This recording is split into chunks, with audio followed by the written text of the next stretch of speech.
आपका स्वागत है हमारे इस अनदर वीडियो में। आज हम बात करेंगे कंप्यूटर लैंग्वेज के बारे में कि कंप्यूटर लैंग्वेज होता क्या है, क्यों अलग अलग लैंग्वेज का उपयोग किया गया और कौन कौन से लैंग्वेज होते हैं। तो चलिए स्टार्ट करते हैं। सबसे पहले हम जान लेते हैं कंप्यूटर लैंग्वेज होता क्या है। तो लैंग्वेज का मतलब होता है कि अपने विचारों का आदान प्रदान करने का वह माध्यम जिससे हम क्या कर सकते हैं, कंप्यूटर और हमारे बीच में इंटरेक्ट किया जा सकता है। तो देखिए कंप्यूटर का जो लैंग्वेज है वो 3 प्रकार के लैंग्वेज में इसको डिवाइड किया गया है। सबसे पहले आ जाते हैं यहाँ पे जो मशीन लैंग्वेज, सेकंड है असेंबली लैंग्वेज और थर्ड है हाई लेवल लैंग्वेज। अब मशीन लैंग्वेज के बाद असेंबली लैंग्वेज और हाई लेवल लैंग्वेज की जरूरत क्यों पड़ा, इसके बारे में हम पूरा डिटेल देखेंगे। तो सबसे पहले हम देख लेते हैं machine language. Machine language computer का फर्स्ट लैंग्वेज था, इसलिए इसको फर्स्ट जनरेशन लैंग्वेज बोला जाता है। इसको लो लेवल लैंग्वेज भी बोला जाता है। अब इस जनरेशन के लैंग्वेज में जो है 0 और 1 का उपयोग किया जाता था और 0 और 1 दो ही डिजिट का उपयोग करने के कारण इसको बाइनरी लैंग्वेज भी बोला गया। अब ये जो जब आप कंप्यूटर के साथ कोई भी काम करते थे तो आपको सारा काम 0 और 1 में करना पड़ता था। तो आपको इतना कॉम्प्लिकेटेड होता था कि आपको अगर 9 भी टाइप करना है तो 9 का जो बाइनरी वैल्यू होता है उसको आपको क्या करना पड़ता था, उस टाइम प्रेस करना पड़ता था। सपोज 9 का जो बाइनरी वैल्यू होता है 1001 होता है तो आपको 1001 आपको टाइप करना पड़ता। तो वैसे ही बहुत ही कॉम्प्लिकेटेड होता। इस कारण से इसको क्या कर दिया गया, रिप्लेस करके सेकेंड लैंग्वेज लाया गया। सेकेंड लैंग्वेज का नाम था असेंबली लैंग्वेज। असेंबली लैंग्वेज को क्या बोला गया, इसको मिडिल लेवल लैंग्वेज बोला गया, क्योंकि जो मशीन लैंग्वेज में जो कॉम्प्लिकेशंस थे उसको थोड़ा सा कम करके क्या कर दिया गया, असेंबली लैंग्वेज में उसको आसान कर दिया गया। ये सेकंड जनरेशन का लैंग्वेज था, इसके लिए इसको 2GL बोला गया, सेकंड जनरेशन लैंग्वेज बोला गया। वहीं पे इसमें जो कोड उपयोग किया जाता था उसको बोला जाता था नेमोनिक्स। अब नेमोनिक्स से क्या हो गया कि जो हम एडिशन के लिए भी हमको जो बाइनरी कोड टाइप करना पड़ता था उससे हमको क्या मिल गया, छुटकारा मिल गया। यहाँ पे कुछ कोड बना दिए गए, जैसे एडिशन यानी हमको ऐड करने के लिए, जोड़ने के लिए ऐड का की बना दिया गया। सब्ट्रैक्शन करने के लिए हमको घटाना है तो उसके लिए SUB नाम के क्या बना दिया गया, कोड बना दिया गया।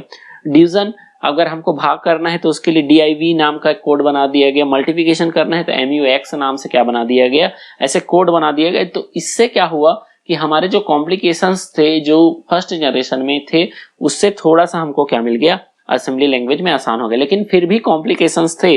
अब यहाँ पे जो कुछ लैंग्वेज के एग्जांपल यहाँ पे देख लेते हैं। तो पाइथन और जावा स्क्रिप्ट जो है सेकंड जनरेशन के लैंग्वेज है।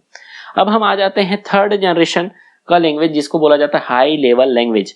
अब हाई लेवल लैंग्वेज जो आने के बाद ही हम जो है आम पर्सन जो है, एक कॉमन पर्सन जो है कंप्यूटर को आसानी से ऑपरेट कर सकता था, क्योंकि थर्ड जनरेशन जो लैंग्वेज था, हाई लेवल लैंग्वेज था, उसको उसमें जो सारे जो उसमें टास्क किए जाते थे वो अंग्रेजी के जैसे, इंग्लिश लाइक लैंग्वेज के जैसे काम किए जाते थे।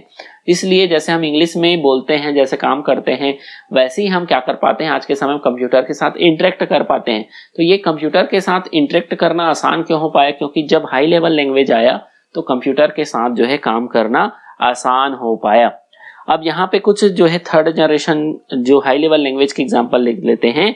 तो बेसिक, फोर्टेन, C++ और जावा जो है यहाँ पे जो है हाई लेवल लैंग्वेज के एग्जांपल है। इस तरीके से हम देख लेते हैं कि कंप्यूटर के जो डिफरेंट लैंग्वेज हैं और हर एक लैंग्वेज का एक स्पेसिफिकेशंस है। जैसे हम मशीन लैंग्वेज देखे, असेंबली लैंग्वेज देखे, हाई लेवल लैंग्वेज देखे। तो मशीन लैंग्वेज को लो लेवल बोला गया, असेंबली लैंग्वेज को मिडिल लेवल बोला गया और हाई लेवल को क्या बोला गया, उसको हाई लेवल ही बोला गया। मशीन लैंग्वेज को फर्स्ट जनरेशन लैंग्वेज बोला गया, फिर असेंबली लैंग्वेज को सेकंड जनरेशन लैंग्वेज बोला गया, फिर हाई लेवल लैंग्वेज को थर्ड जनरेशन लैंग्वेज बोला गया। यहाँ पे बाइनरी लैंग्वेज का उपयोग किया गया, यहाँ पे नेमोनिक्स का यूज किया गया और ये अंग्रेजी जैसे जस्ट लाइक इंग्लिश लैंग्वेज जैसे था। अब बाइनरी लैंग्वेज सबसे ज्यादा कॉम्प्लेक्स था, फिर उसके बाद असेंबली लैंग्वेज थोड़ा सा कॉम्प्लिकेशंस कम हुआ और हाई लेवल लैंग्वेज में हमारे जो कॉम्प्लिकेशंस थे वो क्या हो गए, बहुत ही आसान हो गए। यहाँ पे कुछ एग्जाम्पल भी हमने बताए, जैसे असेंबली लैंग्वेज के एग्जाम्पल हमने दिए और हाई लेवल लैंग्वेज के आपको एग्जाम्पल बताए। अब नेक्स्ट में हम आ जाएंगे कि कैसे कंप्यूटर हमारे इंस्ट्रक्शंस को आसानी से समझता है, उसके अंदर कौन सा ऐसा टेक्निक है जो हमारे बातों को कंप्यूटर को आसानी से समझाता है और कंप्यूटर के द्वारा इंस्ट्रक्शंस जो मिलते हैं वो हमको कैसे समझ आता है, हम तक कैसे वो ट्रांसलेट करके दे पाता है।